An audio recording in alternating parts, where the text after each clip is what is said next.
The smells of Christmas are the smells of childhood. Richard Paul Evans. Hey loves! Ohio! Oh my God! Kamusta na kayo? Pasensya na, medyo busy talaga yung schedule. Gawa ng December, talagang napaka-hectic dito sa Japan. I know, hindi lang naman dito, kundi sa ibang parte din ng mundo.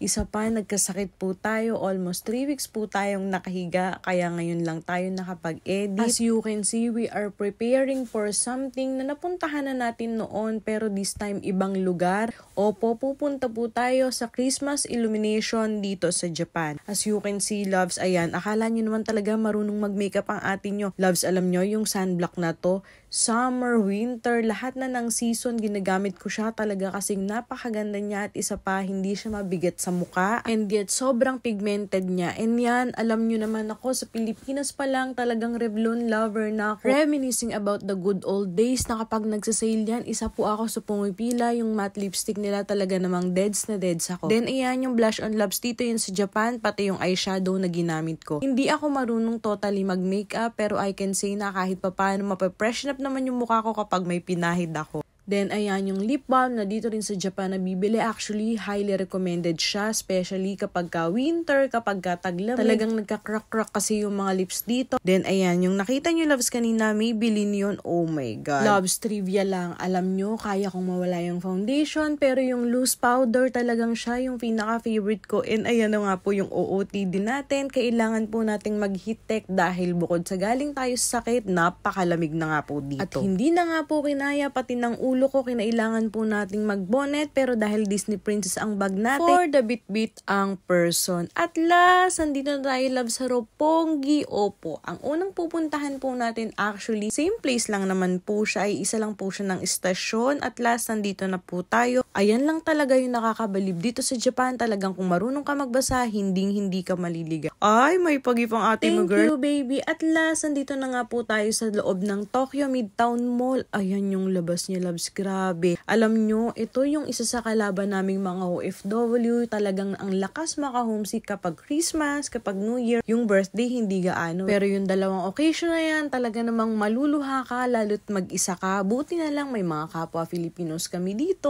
may mga nanay at tatay kaming napupuntahan. Kahit pa paano nalilesen yung homesick namin. Nasa na ba tayo napunta? Loves, ayun na, grabe. Ang ganda-ganda niya talaga. Last year, loves, hindi ako napunta rito, pero may dalawang illuminations din akong napuntahan. Yung Shibuya Blue Cave Illumination, open siya, loves, from December 6 to December 25, 5 p.m. to 10 p.m. Free entrance din doon, loves. By the way, dito, loves, ha, sa Tokyo Midtown, free entrance din dito. Grabe, sobrang ganda talaga dito. Pero parang mas maganda to. May akala mo talaga hindi na pneumonia ng mga nakaraang panahon, pero sobrang ganda. Taon-taon na lang talagang may pasabog ang Japan dito sa akin, lalo syempre sa akin, baguhan, 'di ba? Talagang lahat gusto kong mapuntahan. Pero dahil nga sa hectic yung schedule, hindi kayang sabay-sabay. At last, loves, kalalakad nga natin, ayan, napuntahan na natin yung Dulong Park dito sa Tokyo Midtown Illumination. Then sabi ng baby girl ko, may pupuntahan kami, pero dito pa rin naman sa Roppongi. Ay, panalo ang Tokyo Tower. Kitang-kita naman sa itsura ko kung paano ko na-amaze. Grabe, ang ganda niya, do malayo siya. Then ito naman yung malapit sa isang illumination na pupuntahan natin. At tignan nyo naman, loves, yung pa-spider. Hindi ko siya totally napansin kasi nakafocus ako sa mga illumination. Sorry naman. Ayan, nandyan daw yung story niyan. Kung gusto nyo makita, iscan lang yung barcode na nandun. Then, ayan, nandito na nga tayo sa Christmas market dito sa Roppongi Hills. Napakaraming tao. Tinry namin kumain pero hindi talaga kinaya dahil parehas na kami gutom ng baby girl ko. Yung isang illumination nga pala na napuntahan ko last year, yung Yebisu Garden Place Christmas Market and Illumination. Ngayon, open siya November 11 to January 8, 4 p.m. to 11 p.m. sa Ebisu sa Shibuya. Ilalagay ko sa dulo ng vlog na to yung link ng vlog natin last year illumination. Hi! Andito na po tayo sa Keyakizaka Illumination dito sa Roppongi Hills. Grabe, ang ganda-ganda niya. Open siya pala, guys, from November 6 to December 25. Free entrance din, 5 p.m. to 11 p.m. Sadyang hindi lang talaga nakakatuwa yung gustong-gusto ko magpa-picture, pero nandyan yung bus, dyan na siya nag-standby. Then, ayan. Tapos na nga po pala yung araw natin. Pauwi na tayo, pero may nakita kaming panalong kotse dito. Then, kakain po muna tayo sa Saizeriya. Thank you, baby girl, for being with me